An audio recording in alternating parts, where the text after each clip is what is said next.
What's going on, YouTube fam? It's your boy Tony2times, and we back with another video, man. And today we're gonna talk about BMF, Big Meech, Southwest T, Blue Da Vinci, and a lot more other members. Now, disclaimer: before I get into this story, it's public information.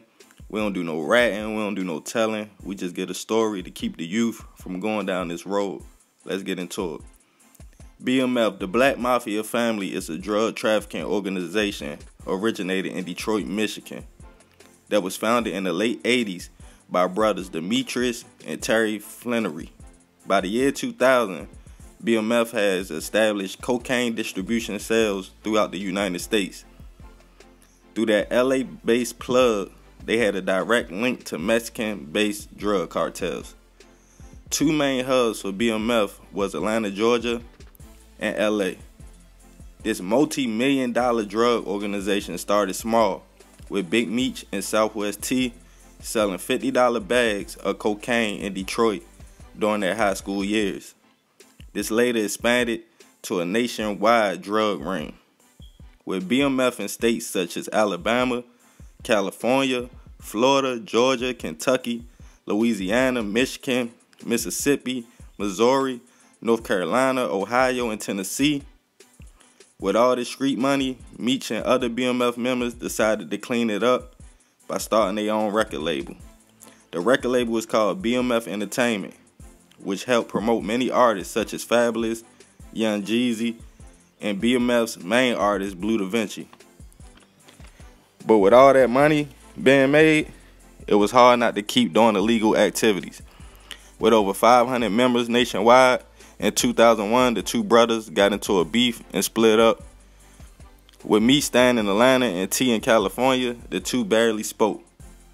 Meech took Atlanta by storm, buying out clubs, throwing money. The streets was booming, and everybody loved the product. Business was so good, Meech and BMF even had billboards that said the world is BMF's. But some people felt like Meech's balling would bring the wrong type of attention. But in reality, it was already too late.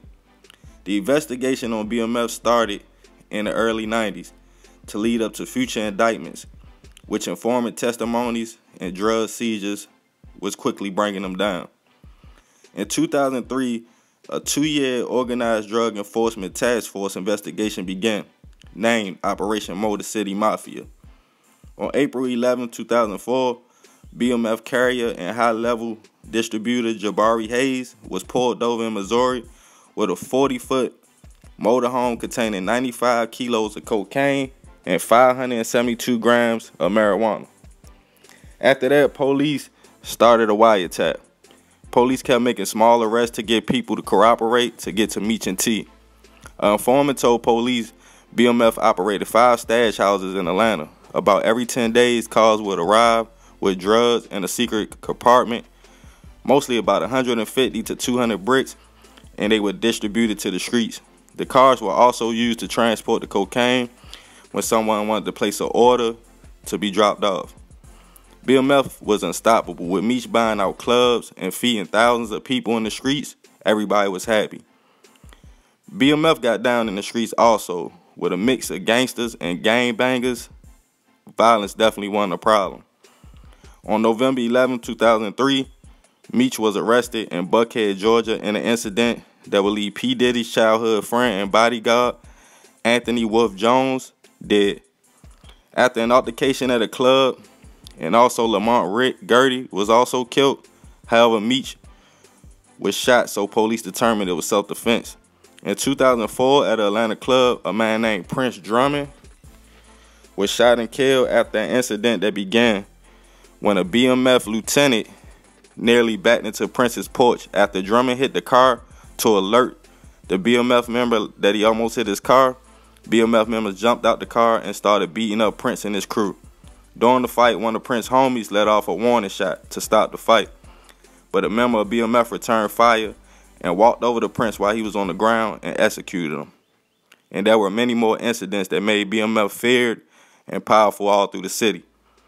But with all that money and fame and power, police was closing in.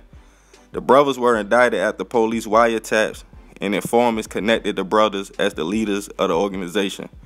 In 2007, the brothers pleaded guilty to running a criminal enterprise. In 2008, at trial, both brothers were given 30 years for running a cocaine trafficking ring from 2000 to 2005. Both brothers are being held in separate federal prisons and are scheduled for release in 2032. The remaining suspects, over 150 BMF members, were also arrested, including rapper and member Blue Da Vinci. Now, man, everybody know who BMF is. You know, everybody know this story. They had rappers like Fabulous, Young Jeezy running with them. It was to the point that Meech had so much money, they say he was in the club with Diddy. And Diddy was like, I'm going to buy bottles for everybody. And Meech was like, nah, you ain't got to do that. And bought out the whole bar. So Meech definitely had money. And then, like, it was a situation where, though, the feds said they ran in the house and found millions of dollars. And Meech was like, that ain't nothing. Y'all should have called me yesterday. So these dudes definitely was eating. And see, what drew people to Meech is that he fed everybody. He was able to bring opposite gangs, opposite neighborhoods that probably was ops at one time together. And like he said in the documentary, nobody can ever do it like that. And I truly believe that. I don't think nobody else out here would ever do it like BMF, because they had plugs. Like, Mexicans barely mess with black people unless you strategic and organized. So for him to have that plug says a lot about his character. Meech didn't rat. He took his time like a man.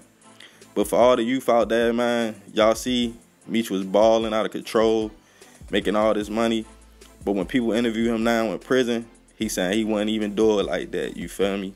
He regret a lot of things he did by selling stuff to the community. So, man, everybody out there, man, it ain't no future in this, you feel me?